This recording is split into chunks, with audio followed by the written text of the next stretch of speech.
আমাদের মনোযোগের ক্ষমতা এখন যে কোনো সময়ের তুলনায় সবচেয়ে কম, এবং মনোযোগ যখন কম থাকবে, মনোযোগের স্প্যান মানে মনোযোগ ধরে রাখার সময়টা যখন কম থাকবে, তখন কিন্তু আপনি কখনোই মানে এটা ঠিক না করা পর্যন্ত আপনি কখনোই আসলে শান্ত হতে পারবেন না, স্থির হতে পারবেন না, আপনার ভেতরে কখনো প্রশান্তি আসবে না। অর্থাৎ এই যে সাফল্য, শান্তি এবং মনোযোগ, এবং এগুলোর মিলিত ফসলই আসলে সুস্থতা। কাজে সুস্থতাকে আলাদা করে বলছি না, কারণ এইগুলোতে ঘাটতি হলেই সুস্থতার ঝামেলা হয়। এই যে পয়েন্টস, যে শব্দগুলো বললাম, এগুলো তো আমরা সবাই চাই।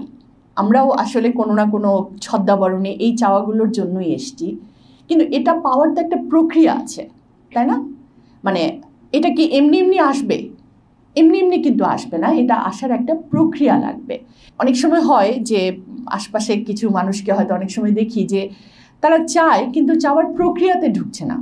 বাচ্চাটা মানে অনেক ভালো রেজাল্ট করতে চায়, কিন্তু ভালো রেজাল্ট করার জন্য তাকে যে মানে প্রক্রিয়া, অর্থাৎ তাকে পড়তে হবে, তাকে টিচারের কথা শুনতে হবে, তাকে বিশেষ কোনো স্কিল থাকলে সেটা অর্জন করতে হবে, সেই প্রক্রিয়ায় তারা ঢুকছে না।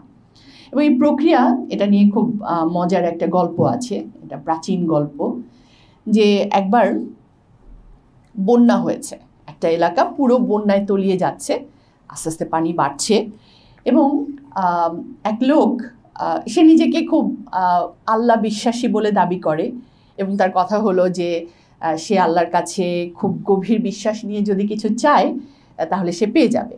এবং এটা তার মধ্যে একটা মানে কি একটা কিছুটা মানে খুব তীব্র, অনেক তীব্র। তো ঠিক আছে, আসলে বিশ্বাস তো তীব্র হওয়াই ভালো। এখন যেটা হলো যে এখন সে সাহায্য চাইছে যে তাকে যেন এই পানির এই জলাবদ্ধতা থেকে তাকে যেন উদ্ধার করা হয়, কারণ যেভাবে পানি বাড়ছে সে আসলে একটা সময় ডুবেও যেতে পারে। তো যখন সে ওই একটুখানি উঁচু জায়গায় দাঁড়িয়ে খুব প্রবলভাবে সাহায্য চাইছে, আল্লাহর কাছে সাহায্য চাইছে, বেশ কিছুক্ষণ পরে দেখলো যে একটা ডিঙি নৌকা দিয়ে, ওই যে বন্যার সময় কিছু মানে সাহায্যকারী দল থাকে না, উদ্ধারকর্মীরা থাকে, সেরকম একটা দল যাচ্ছে, এবং তাকে দেখতে পেয়ে খুব ছোট একটুখানি দেখা যাচ্ছে, ওরা সেই দেখে এসে বলল যে কি ভাই, কি হয়েছে আপনার? বলছে যে এরকম পানিতে তো আটকে পড়েছি। তো বলছে উঠে আসেন, আমাদের নৌকায় উঠে আসেন। তো সে চিন্তা করলো, আমি তো আল্লাহর কাছে সাহায্য চেয়েছি, এরা তো আর আল্লাহ না, আমি তো মানে আল্লাহ আমাকে সাহায্য করবে, আমি তো এদের সাহায্য তো আমি নিতে পারি না। সে বলছে না না, আমি আপনাদের নৌকায় যাওয়ার আমার প্রয়োজন নাই, আমার সাহায্য আসতেছে। তো এই বলে সে উঠলো না। পানি আরও বাড়ছে, আস্তে আস্তে বেলাও বাড়ছে, সূর্য হেলে যাচ্ছে। তো একটু পরে দেখলো যে একটা মানে স্টিমার আসছে, আর একটু বড় একটা জলযান, সেখানে আরও বেশি মানুষ। তো তারাও তাকে খুব রিকোয়েস্ট করলো যে আসেন, আপনি তো এখানে আসলে বেশিক্ষণ একা থাকা তো নিরাপদ না। সে সেখানে উঠতে রাজি হলো না, কারণ আল্লাহর কাছে সাহায্য চেয়েছে, আল্লাহ তো আর আসছেন না সাহায্য করতে। চলে গেল স্টিমার। আরও বেশ কয়েক ঘন্টা পরে তখন দেখলো যে আকাশে হেলিকপ্টার এসছে, মানে একদম মানে সবচেয়ে ক্রাইসিস সময় যেটা হয়, যে হেলিকপ্টার এসছে মানে সাহায্য করছে, যারা উদ্ধার করবে তাদেরকে, উদ্ধার হতে চাইবে। এবং সে এই হেলিকপ্টারে উঠলো না, কারণ তার মতে এটা তো আল্লাহর সাহায্য না। এবং যেটা হলো যে কিছুক্ষণ পরে কি হলো, পানি বাড়লো, তাই না? পানি বাড়লো এবং সে ডুবেও গেল। তো মারা যাওয়ার পরে এরপরে তো স্বাভাবিক আল্লাহর সাথে তার কথোপকথন হচ্ছে। এখন সে একটু তার কষ্ট হচ্ছে। সে বলছে যে আমি এত সাহায্য চাইলাম, আমাকে তো তুমি সাহায্য করলে না। তো এখন আল্লাহর ভয়েস যেভাবে আসে সেভাবে এসে বলছে যে কেন তুমি ডিঙ্গি নৌকা দেখো নাই? বললো যে হ্যাঁ দেখেছি, কিন্তু সেটা তো মানে সে তো ডিঙ্গি নৌকা ছিল। তো তারপরে বলা হলো যে তুমি স্টিমার দেখোনি? দেখেছি, কিন্তু মানে সেটা তো আমি আল্লাহর সাহায্য মনে করিনি। তুমি হেলিকপ্টার দেখোনি? দেখেছি, কিন্তু সেটাও তো আল্লাহর সাহায্য না। তখন আল্লাহ বলছেন যে দেখো, আমি তো তোমাকে সাহায্য করবো একটা প্রক্রিয়ার মধ্য দিয়ে, সেটা নৌকা হতে পারে, স্টিমার হতে পারে, হেলিকপ্টার হতে পারে। তোমাকে তো কোনো না কোনো একটা প্রক্রিয়াতে এটাকে ধরতে হবে, আঁকড়ে ধরতে হবে, তাহলে তো তুমি পানি থেকে উদ্ধার পাবে, বন্যা থেকে উদ্ধার পাবে। অর্থাৎ এই প্রক্রিয়াটা ইম্পর্ট্যান্ট। আমরা যা চাই, আমরা প্রত্যেকে যা কিছু চাই, এই চাওয়ার জন্য কিন্তু এটাই হচ্ছে প্রকৃতির নিয়ম। মানে আল্লাহ তো যখন পৃথিবী বানিয়েছেন, মানুষদের বানিয়েছেন, তার তো পুরো জিনিসটা আমরা মডেল পড়ি, তাই না? আমরা পলিসি পড়ি, আমরা রুল পড়ি। এই পলিসি, রুল, মডেল এটা তো আল্লাহর সৃষ্টিতে আরও বেশি বিদ্যমান। তো এটা হচ্ছে প্রকৃতিরই একটা সূত্র বা নিয়ম, যে প্রত্যেকটা জিনিসের একটা সূত্র আছে, একটা নিয়ম আছে, যে আপনাকে প্রক্রিয়াতে ঢুকতে হবে, প্রক্রিয়ার মধ্য দিয়ে সেটাকে পেতে হবে। তো আসেন আমরা গল্প বলি, দুটো গল্প। প্রথম গল্পটা হচ্ছে একটি মেয়েটি এমনিতে সে ভালো ছাত্রী, পড়াশোনায় ভালো, মানে যেটা বলে যে সিরিয়াস পড়াশোনা করে নিয়মিত, কিন্তু অঙ্ক পরীক্ষাকে সে খুবই ভয় পায়। তো যেটা হয় যে যখন কোনো কিছুকে ভয় পাওয়া হয়, কি হয় সেটা আরও মানে ওখানেই দেখা যায় যে বারবার ওই যে বলে না, যেখানে বাঘের ভয় সেখানে রাত হয়। মানে যেই সাবজেক্টটাকে ভয় পাচ্ছে দেখা যায় সেখানেই সে সবচেয়ে, মানে হয়তো পরীক্ষায় একটা ঝামেলা হয় বা একটা অঙ্ক কঠিন আসে, অর্থাৎ নার্ভাস হয়ে সে সেখানে আরও ভুল করে, খারাপ করে। এবং তার এই নার্ভাসনেস, এটাকে পরীক্ষা ভীতি বলা যায়, এটা এত বেশি যে যেদিন অঙ্ক পরীক্ষা থাকে, ম্যাথ পরীক্ষা থাকে, তার আগের দিন সে মানে তার বাসায় একটা তুলকালাম, মানে হয়তো সারা রাত ঘুমুচ্ছে না, একটু পরপর অস্থির, বাসায় কেউ তার জন্যে মানে রেস্ট করতে পারছে না, সে কখনো কান্নাকাটি করছে, কখনো মাথায় পানি ঢালছে, কখনো বলছে যে আমার তো কোনোই রিভাইজ দেওয়া হলো না। এবং মানে এই অস্থিরতার কারণে পরীক্ষার আগে সবচেয়ে সময়টা, যে সময়টা সবচেয়ে প্রোডাক্টিভ থাকা উচিত, সেই সময়টাই তার সবচেয়ে আনপ্রোডাক্টিভ থাকে এবং তার কিছুই হয় না। এবং দেখা যায় যে সে অন্যান্য পরীক্ষাতে খুবই ভালো করছে, ইভেন আমরা জানি যে বাংলা দ্বিতীয় পত্র, ইংরেজি দ্বিতীয় পত্র, যেখানে মানে মার্কস ওঠানোটা খুব টাফ, দেখা যাচ্ছে যে সেখানে সে 100-তে 98 পাচ্ছে, একসময় তো নাম্বার পাওয়া যেত, কিন্তু অঙ্ক পরীক্ষায় সে কোনো রকমে পাশ করছে, 50, 52, 45 পেয়ে পাশ করছে। তার মেধা কিন্তু খারাপ না, সমস্যাটা হচ্ছে গিয়ে নার্ভাসনেসের। তো এই মেয়েটি যখন ওই যে বললাম প্রক্রিয়া, একটা প্রক্রিয়ার সঙ্গে যখন তার পরিচয় হলো, প্রক্রিয়াটাকে যখন সে আত্মস্থ করলো, তখন দেখা গেল অঙ্ক পরীক্ষাই হয়ে গেল তার সবচেয়ে মজার সাবজেক্ট, সবচেয়ে আনন্দের সাবজেক্ট। এবং মানে মানে ভাবনার রূপান্তরটা কীরকম, যে অঙ্ক পরীক্ষাকে তখন সে মনে করতো, মানে অঙ্ককে সে মনে করতো পিঠার মতো। যে আমরা খুব শীতের সময় আমরা তো অনেকেই গ্রামের বাড়িতে যাই, সেখানে সব মজার মজার দেশীয় লোকজ পিঠা বানিয়ে দেওয়া হয়। সে মনে করতো যে আচ্ছা একটা মানে ম্যাথ করছি, একটা পুলি পিঠা খাচ্ছি, একটা ম্যাথ করছি, একটা ভাপা পিঠা খাচ্ছি, একটা পাটিসাপটা পিঠা খাচ্ছি। মানে অর্থাৎ তার কাছে ম্যাথ হয়ে গেল একটা মজার সাবজেক্ট, পিঠা খাওয়া যেমন মজার তেমনি মজার একটা বিষয়। এবং স্বাভাবিক যখন সে আনন্দ পেতে শুরু করলো তখন তো তার কঠিন কিছু থাকলো না, এবং সে খুব ভালো করতে লাগলো। এবং পরবর্তীতে সে হয়তো এই মানে ম্যাথ বেসড সাবজেক্টে সে চুজ করে সে ভালো করেছে। সেকেন্ড ঘটনা হচ্ছে, মেয়েটি কথা বলতে ভয় পেত। মানে এটা যে সে ভয় না, এটা হচ্ছে এত নার্ভাসনেস, এত ভীতি, যে একবার তার স্কুলে একটা ঘটনা হলো, একটা সুযোগ এলো যে টেলিভিশনে বিতর্ক প্রতিযোগিতা হয়, আমরা হতো একসময়, আমি জানি না এখনও হয় কিনা, বিটিভির কথা বলছি, স্কুল বিতর্ক প্রতিযোগিতা। তো স্বাভাবিক সে যেহেতু মানে ভালো ছাত্রদের মধ্যে পড়ে, তার স্কুল কর্তৃপক্ষ বাছাই করলেন যে এই স্কুল এবং এই স্কুলের এই প্রথমবারের মতো বিতর্ক প্রতিযোগিতায় যাওয়ার সুযোগ এলো, সেই টেলিভিশনের বিতর্ক প্রতিযোগিতায় যাওয়ার সুযোগ এলো। তো স্বাভাবিক স্কুল কর্তৃপক্ষ যে 3 জনকে পাঠাবে বলে ঠিক করেছে, সেই 3 জনের মধ্যে একজন হিসেবে তাকে বাছাই করলো, যেহেতু স্কুল মনে করেছে যে সে ভালো করবে। কিন্তু তার তো কথা বলায় সমস্যা, সে তো প্রচণ্ড ভয় পায়, প্রচণ্ড মানে অস্বস্তি বোধ করে। এবং সে চিন্তা করলো, এবং তার যে বড় আপা, স্কুলের বড় আপা, তাকে গিয়ে কথা বলার সামর্থ্যও তার নাই, মানে সাহসও তার নাই। সে কী করলো, সে একটা মানে অভিনয় করলো বলা যায়, আবার জিনিসটা আসলে যেটা হয় যে মানুষ যা চায় উইশফুল থিঙ্কিং সেটা হয়েও যায়। সে এমন একটা করলো যে তার মানে অসুস্থ, সে তার হার্টের সমস্যা, সে অসুস্থ, এবং সে তার মাকে গিয়ে কথা বলল যে মা তুমি বড় আপাকে গিয়ে বলো যে আমার মেয়ে তো আসলে পারবে না, ও তো আসলে মানে অসুস্থ।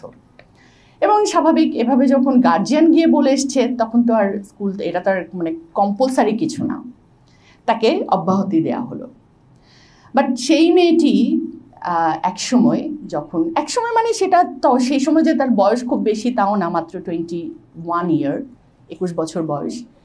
সেই সময়ে যখন আরেকটি দলের অংশ হিসেবে তাকে টেলিভিশনে একটা অনুষ্ঠানে অংশ নিতে বলা হলো, তার জীবনের প্রথম ক্যামেরা অ্যাপিয়ারেন্স, সেখানে সে আরও বিশেষজ্ঞ ছিলেন, তার চেয়ে আরও বড়রা ছিলেন, সেখানে বিশেষজ্ঞরা ছিলেন, তাদের সাথে সে মানে অবলীলায় প্যানেল মেম্বার হিসেবে সে আলোচনা করেছে, কথা বলেছে, প্রশ্নোত্তর দিয়েছে। অত্যন্ত বিনয়ের সাথে এবং স্রষ্টার কাছে গভীর শুকরিয়া আদায় করে বলতে চাই, এই মানুষটি আসলে আমি নিজে। প্রথম যে ঘটনাটা বললাম এটা আমার একেবারেই আর্লি স্টুডেন্ট লাইফের, মানে তখন আমি কিশোরী।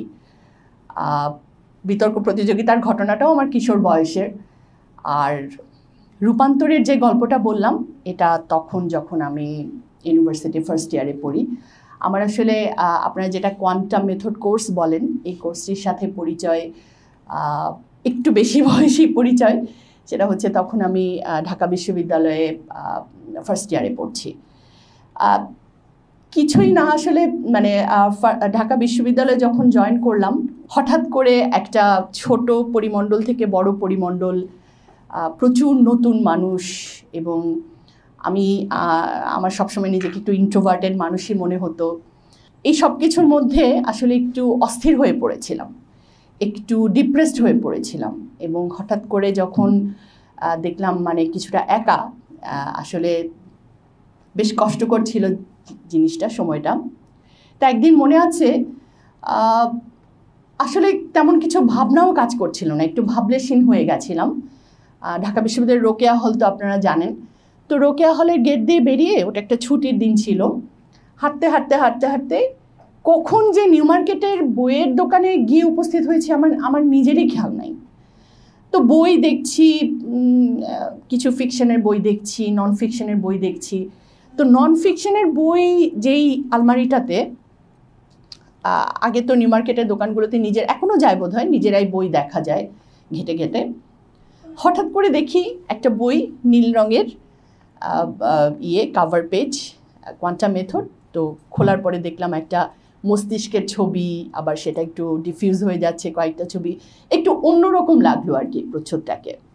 এই বইটা নিয়ে আমি সন্ধেবেলা হবে, মাগরিবের আজানের পরে, নামাজের পরে, বইটা নিয়ে আমি যে শুরু করেছি প্রথম চ্যাপ্টার, আমি যখন বইটা শেষ করেছি তখন ফজরের আজান দিচ্ছে, এবং সারা সন্ধ্যা রাত, পুরো রাত আমি বইটা শেষ করলাম। এবং শেষ যখন করলাম, শেষ পাতায় দেখলাম একটা ফোন নাম্বার, মানে একটা ল্যান্ডলাইন নাম্বার। তো ফোন নাম্বারটাতে যখন ফোন করলাম, একজন মহিলা ধরলেন। তো সেই হচ্ছে পথ চলা। এটা আমি বলছি 1997 সালের কথা, 1997। এবং এই যে 97-এর অক্টোবরে আমার কোর্স করা হয়, এবং এই কোর্স করার পরে আসলে আর কখনো পেছনে ফিরে তাকাতে হয়নি। আমার যে অভাব, বা আমার যেই জায়গাগুলোতে আমার ক্ষুধা বা আমার খামতি, মানে আমার অপ্রাপ্তি আছে, অভাব আছে, এইগুলো সবও আমি হয়তো জানতামও না, আমি বুঝতামও না। আমি হয়তো বুঝতাম যে আমি শাই, আমি বুঝতাম আমি অঙ্কে খারাপ, আমি বুঝতাম আমি কথা বলতে পারি না, এই 3-4টা জিনিস হয়তো আমি বুঝতাম, কিন্তু এর চেয়ে হয়তো আরও অনেক কিছু ছিল যেই খামতিগুলো বা যেই ত্রুটিগুলো আমার মধ্যে ছিল। কিন্তু যখন মেডিটেশনের প্রক্রিয়ার সাথে সম্পৃক্ত হয়েছি, যখন সাফল্যের সূত্র চর্চার প্রক্রিয়ার মধ্যে সম্পৃক্ত হয়েছে, এবং সবচেয়ে বড় পাওয়া যেটা, যে একটা সমমনা একটা গ্রুপ, সেটার সঙ্গে যখন সম্পৃক্ত হয়েছি, আমার আসলে ইউনিভার্সিটিতে আমি মানে ক্লাস করতাম, পরীক্ষা দিতাম, আমার কমিউনিটি ছিল হচ্ছে কোয়ান্টাম। এবং যে কারণে আমি দেখেছি যে আমার যারা বন্ধুরা, তাদের জীবনে অনেক রকম উত্থান পতন এসছে, অনেক মেধাবী তরুণকেও দেখেছি নেশায় হারিয়ে যেতে, অনেক মেধাবী তরুণীকে দেখেছি ভুল সম্পর্কের জালে হারিয়ে যেতে। শুকর আলহামদুলিল্লাহ আমার জীবনে সেসব কোনো কিছুই হয়নি, বরং ওই বয়সেও হয়তো মানে স্রষ্টার শুকরিয়া আদায় করি যে হয়তো কিছু কিছু মানুষের ভরসাস্থল হওয়ারও একটা সুযোগ হয়েছিল। কারণ যখন আমার মধ্যে তারা শান্তি দেখেছে, যখন আমার মধ্যে তারা সাফল্য দেখেছে, স্বাভাবিক আমার কাছে এসছে, সাহায্য চেয়েছে। আমি যাকে যাকে পেরেছি কোয়ান্টামে নিয়ে গেছি, আমার সাধ্যমতো তাদেরকে আমি সহায়তা করার চেষ্টা করেছি। তো এই যে যেটা বলছিলাম যে প্রক্রিয়া এবং তার ফলে যে রূপান্তর, এই জিনিসটাই আসলে আমাদের সবার জীবনে ঘটতে পারে। কেন ঘটতে পারে? আসলে এই যে বলছিলাম যে যে মানুষটি অঙ্ককে ভয় পায়, সেই মানুষটি যখন অঙ্কে ক্লাস টপার হয়, মানে এটা কি কোনো জাদু? এটা কি কোনো মানে কেউ কিছু একটা ফু দিয়ে দিয়েছেন তাতে করে হচ্ছে? বিষয়টা তা না। আসলে আমার মধ্যেই এই অঙ্কটা করার মেধাটা ছিল, আমার মধ্যেই, মানে আমি বলছি যে সেই মানুষটির মধ্যেই কিন্তু এই যোগ্যতাটা ছিল। পার্থক্যটা হচ্ছে যে এই যে ভেতরে গুণটা আছে, প্রতিভাটা আছে, এটাকে কেউ আসলে ধরিয়ে দেয়নি। আর আসলে এটা বাইরে থেকে কেউ ধরিয়েও দিতে পারেনি। এটা হয় যে একটা বিশেষ সিচুয়েশন, একটা বিশেষ প্রয়োজন এবং একটা বিশেষ প্রক্রিয়ার মধ্য দিয়ে এটা জেগে ওঠে। কীরকম? কালকে একটা খুব মজার, খুবই সহজ গল্প, বাট গল্পটা পড়তে পড়তে মনে হলো যে এটা হয়তো এই যে এখন যে কথাগুলো আমরা বলছি এটার সাথে খুব প্রাসঙ্গিক। সেটা হলো এরকম যে এক যুবক, সে এক সাধকের সঙ্গে আছে, অনেক দিন ধরেই আছে। তারও একটা তীব্র একটা চাওয়া যে সে আসলে এই সাধকের মতো হবে একটা সময়। তো সাধকের সঙ্গে অনেকদিন আছে, ছোটোখাটো কাজ করে, ফুড ফরমাস খাটে, এভাবেই আছে। একদিন সেই সাধক তাকে ডেকে বললেন যে শোনো, তোমাকে আজকে একটু তোমার ওই পাশে, মানে নদীর ওই পারে একটা গ্রাম আছে, ওখানে যেতে হবে, কিছু কাজ আছে, ওই কাজ করে তুমি আবার ফেরত আসবা। এখন আমরা জানি যে সাধনার এই জগতে যেটা হয় যে সাধক যখন কিছু বলেন, মানে অর্থাৎ মাস্টার বা মানে শিক্ষক যখন কিছু বলেন, সেটাকে অনুসরণ করাটাই হচ্ছে সেই শিষ্যের সেই যে প্রাপ্তির উপায়। তো শিষ্য সেটা জানতো এবং সে রওনা হলো। অনেকক্ষণ কারো দেখা নেই, কোনো নৌকা, কোনো মাঝি, কোনো মানুষ, কেউ নেই। তো এখন তার তো মানে সে তো জানে যে তার শিক্ষক তাকে বলেছেন যে কি করতে হবে, তাকে ওই কাজটা করে আসতে হবে আজকে দিনের মধ্যেই। তো এই ভাবতে ভাবতে বলল, মানে চিন্তা করলো যে আচ্ছা, আমি কাজটা আমার শিক্ষক তো জানেন আমি সাঁতার জানি না, কিন্তু তারপরে তো তিনি আমাকে বলেছেন, কাজটা করতে বলেছেন, তার মানে তিনি জানেন আমি কাজটা করতে পারবো। আচ্ছা ঠিক আছে, কাজটা করতে পারবো বলে যদি তিনি মনে করেন, তাহলে আমি পারবো এটা ভাবতে দোষ কি? এই যে শুরু হলো তার একটা আত্মবিশ্বাসের শুরু। সে ভাবতে শুরু করলো যে সে পারবে। এখন মানে যাই হোক নাই হোক, সাঁতার জানে না, নেমে পড়লো, মানে ঝাঁপ দিল নদীতে। তো নদীতে ঝাঁপ দিয়ে যেটা হলো যে প্রথমে তো খুব ভয়, যেহেতু সাঁতার জানে না। সাঁতার না জানলে কিন্তু পানি ইজ আ নো আর কি, খুবই ভয়ের জিনিস। এবং মানে সে খুব হাত পা নাড়তে শুরু করলো। হাত পা নাড়তে নাড়তে হঠাৎ করে সে দেখলো যে সে তো ডুবে যাচ্ছে না। আরে ডুবে তো যাচ্ছে না সে। তখন তার একটু শান্ত হলো এবং আরও শান্ত হলো, আরও ভেসে থাকলো। মানে তখন তার মনে হলো ভেসে থাকলো মানে ভেসে থাকার জন্য যতখানি নড়াচড়া করতে হয় করতে লাগলো। তখন সে ট্রিক্সটা বুঝলো যে আচ্ছা, তাহলে অস্থির না হয়ে যদি আমি এভাবে লম্বা হয়ে শুয়ে একটু করতে থাকি তাহলে আমি ভেসে থাকতে পারবো। অর্থাৎ সাঁতার শেখার ট্রিক্সগুলো আস্তে আস্তে তার মাথায় কাজ করতে লাগলো, যেহেতু এখন একটু শান্ত হয়েছে। এবং এবার এটুকু বোঝার পরে আচ্ছা ঠিক আছে একটু আগালে তো একটু আগানো যায়, আবার একটু আগালে আগানো যায়, এই করে খেয়া পার হয়ে সে ওই পাশে চলে যেতে পারলো। চলে গিয়ে কাজ করে আবার একই প্রক্রিয়া এসে আবার সে তার সাধকের যে আস্তানা সেখানে গিয়ে উঠল। অর্থাৎ মানে এই লোকটার মধ্যে কিন্তু সাঁতার জানা বা সাঁতার করা বা সাঁতার শেখার কি গুণ বা বৈশিষ্ট্য এটা তো ছিল, তাই না? সে যখন বিশ্বাস করলো আমি পারবো, আমাকে পারতে হবে, সে মাইন্ডসেট ঠিক করলো, সে কিন্তু পারলো। অর্থাৎ শক্তিটা তার ভেতরেই ছিল, ক্ষমতাটা তার ভেতরেই ছিল, কেউ শুধু তাকে একটু বলেছেন যে তোমাকে করতে হবে এবং সে তখন ওটাকে বিশ্বাস করেছে। আমাদের এই যে আপনারা যারা এখনও কোয়ান্টাম মেথডে আসার সুযোগ হয়নি, আপনারা অনেক সময় শুনে, আমি জানি যে আপনারা খুব ভালো, হয়তো মুখে বলেন না কিন্তু মনে মনে মাঝে মাঝে হয় না যে আচ্ছা হয় এভাবে, কি বলে এটা কেমন বুজরুকির মতো শোনায়। প্রক্রিয়াটা কিন্তু এটাই, এখানে কেউ কোনো জাদু করে কিছু করছে না, জাস্ট নিজের ভেতরের শক্তিটা বিকশিত হচ্ছে, ভেতরের শক্তিটা উত্থিত হয়ে আসছে। এই যে ইন্সপিরেশন, ওই যে সাধক বলেছিল তুমি পারবে, এই ইন্সপিরেশন আর এখনকার প্রজন্মদের ভাষায় এটাকে যদি বলেন ধাক্কা, এই ধাক্কা বা ইন্সপিরেশন বা এই যে উদ্বুদ্ধ করা, এই প্রক্রিয়াটাই হচ্ছে আসলে কোয়ান্টাম। তো এখন দুটো ব্যাপার আছে। এক হচ্ছে যেমন এই লোকটি যদি নদীর তীরে দাঁড়িয়ে থাকতো, দাঁড়িয়েই থাকতো, কিন্তু যখন সে নদীতে ঝাঁপ দিয়েছে তখন কিন্তু তার এগোনোটা হয়েছে। বা এটাকে যদি এরকম বলি যে কিছুদিন আগেও তো প্রচুর গরম ছিল, তাই না? দেশের গরম, তো বৃষ্টি হচ্ছে আবার গরমও হচ্ছে। এখন আপনি চিন্তা করেন যে আপনি মানে এটা অবশ্য আমি একটা সাঁতার জানা লোকের কথা বলছি, যে সে যদি একটা নদীর পাশে দাঁড়িয়ে মানে খালি চিন্তাই করতো যে গাটা একটু ঠান্ডা হলে ভালো হয়, আহা গাটা তো খুব গরম হয়ে আছে, গরমে তো একদম হাঁসফাঁস করছি, যতই চিন্তা করুক লাভ আছে কোনো নেই। লাভ হবে তখনই যখন সে সুন্দরভাবে নদীতে নেমে তার গাটাকে পানিতে ডুবাতে পারবে, ভেজাতে পারবে, জলে মানে পানিতে স্নিগ্ধ করতে পারবে। তো আসলে যতক্ষণ না প্রক্রিয়াটাতে কি করা যাচ্ছে, প্রক্রিয়াটাতে ডুবে যাওয়া যাচ্ছে, প্রক্রিয়াটাতে নিজেকে সঁপে দেওয়া যাচ্ছে, ততক্ষণ পর্যন্ত আসলে কিন্তু প্রক্রিয়ার ফল থেকে আমরা কেউই সুবিধা পেতে পারবো না। তা আমরা যদি দেখি খুব সংক্ষেপে যে কেন আসলে এই যে প্রক্রিয়াতে কেন আমরা ঢুকতে পারি না এবং কেন আমাদের বদলও হয় না।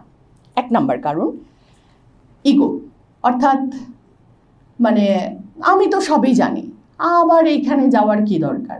বা অনেক সময় আমরা যখন আসতাম তখন অনেকে আমাদেরকে বলতো যে কি দরকার ভাই এত কিছু যাওয়ার, এটা করলেই তো হয়, বইটা পড়লেই তো হয়, বা অমুক জায়গায় এটা করলেই তো হয়। ইগো। আরেকটা কারণ হচ্ছে অজ্ঞানতা। তো আমি অনেক কিছু জানি, এটা হতে পারে, কিন্তু আরও অনেক কিছু আছে যেটা আমি জানিও না, কিন্তু আমি ভাবছি যে আমার কি দরকার। 3 নম্বর কারণ হচ্ছে ভুল জায়গায় খোঁজা বা বাইরে খোঁজা। এই যে আমরা শান্তির কথা বললাম, স্বস্তির কথা বললাম, তারপরে সাফল্যের কথা বললাম, আমরা এটা হয়তো এমন জায়গায় খুঁজি যেখান থেকে মানে এটা আসবে না, যেখানে খোঁজা দরকার, এবং সেটা সবাই বলেন যে এটা হচ্ছে আসলে নিজের ভেতরে শান্তি বা সুখ, সেইখানে আমরা খুঁজি না, আমরা খুঁজতে চাই বাইরে। 4 নম্বর হচ্ছে ভয়, দ্বিধা, অবিশ্বাস। ভয়, দ্বিধা, অবিশ্বাস। কিছুদিন আগে এক আপার কাছে শুনছি, আপা খুব খুশি, কারণ উনি তার বাসার জন্য টাইলস কিনতে গিয়েছেন। এসে আমাকে বলছেন যে জানেন এই টাইলসের দোকানের মালিককে কনভিন্স করলাম। কি কনভিন্স করলাম? সেটা হচ্ছে উনি কোর্স করবে। 2 দিন পরে আবার আপা খুব বিষণ্ণ মনে ফোন করলেন, বললেন যে জানেন ওই ভাই মানে এমনি একটা খুব ভালো সম্পর্ক হয়ে গিয়েছে, তো খুব দুঃখ করে ওই ভাই খুব সরি টরি বলছেন যে জানেন আসলে ওই মামাকে বলছিলাম যে যাব কোয়ান্টামে, তো শুনে মামা এমন ঝাড়ি দিল যে মানে তুই ওইখানে যাবি মানে তোর তো ঈমান আকীদা সবই যাবে, চলে যাবে। তো তখন আপা তো আর কি বলবে, মানে তিনি একবার বলতে চাইলেন যে আসলে ঈমান আকীদা যাবে কি যাবে না, এটা তো আপনি না গেলে পরে তো বুঝবেন না, কিন্তু মানে ওই যে মামা বলেছে। 6 নম্বর হচ্ছে অভ্যাসের জড়তা। এটা কি বলবো, আছি তো আছি, ভালোই আছি। এটার উদাহরণ হচ্ছে ওই যে বলে না যে মানে কড়াইতেই জ্বলছি, এখন কড়াই থেকে বের হওয়ার তো মানে আর প্রয়োজন নাই বা সাহস নাই। অর্থাৎ আছি, আচ্ছা চলছে তো, মানে কষ্ট হোক এভাবেই তো চলছে, কিন্তু এখান থেকে বের হলে যে আরও অনেক প্রাপ্তি হতে পারে এটা মাথায় আসছে না। অভ্যাসের জড়তা আর সামাজিক চাপ, এটা তো আসলে আর ব্যাখ্যা করার কোনো কারণই নেই, মানে প্রয়োজন নেই। আমরা বুঝতে পারি যে ওই যে মামা, মানে এটা হচ্ছে সামাজিক চাপ। তো এখন এই যে কারণগুলোর জন্য কি হচ্ছে, একটা মানুষ কত বছর বাঁচে, 70 বছর 80 বছর, আমাদের লাইফ এক্সপেক্টেন্সি 78 ইয়ার্স। আমরা কিন্তু আমাদের জীবন থেকে অনেক মূল্যবান সময়গুলো হারিয়ে যাচ্ছে।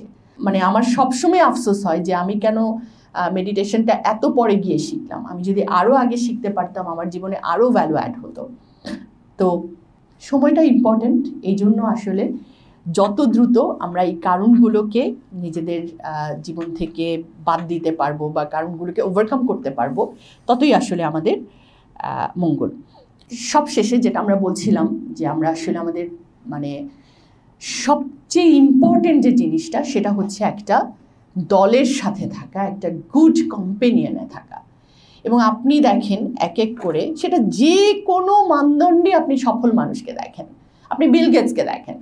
বিল গেটস নিজে বলেছেন যে আমি যখন একা ছিলাম I was just a computer programmer, কিন্তু আমি যখন দল করলাম, আমি যখন মাইক্রোসফট করলাম, আমার সঙ্গে যখন শত মানুষকে নিলাম, আমি সফল হলাম। তো এই জন্যেই আসলে সংঘ, যে কোনো সৎসঙ্গের সাথে থাকা, এটা খুবই গুরুত্বপূর্ণ। এবং আপনাদেরকে অভিনন্দন যে সেই গুরুত্বটা আপনারা বোঝেন বলেই আসেন নিয়মিত, আজকেও এসছেন। এবং এই আশাটাকে আরও ফলপ্রসূ করা যাবে যখন আসলে সংঘের পুরো প্রক্রিয়া, মানে চর্চার প্রক্রিয়ার মধ্যে যখন নিজেকে মানে নিবেদিত করতে পারবেন, নিজেকে পুরোপুরি সম্পৃক্ত করতে পারবেন। নিয়মিত মানুষ আসলে সবচেয়ে মূল্যবান মানুষ, মানে যে তার আচরণে নিয়মিত বা কোনো চর্চায় নিয়মিত।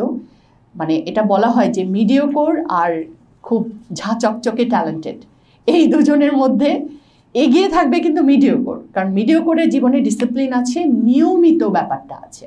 কিন্তু ঝাঁ চকচকে মেধাবী ও হচ্ছে খরগোশের মতো, একবার একটু কিছু হয়েই তারপরে আবার 5 ঘন্টা ঘুমায়। তো অসংখ্য ধন্যবাদ। আপনাদের সঙ্গে আবারও যদি কখনো দেখা হওয়ার সুযোগ হয় খুব ভালো লাগবে। আসসালামু আলাইকুম।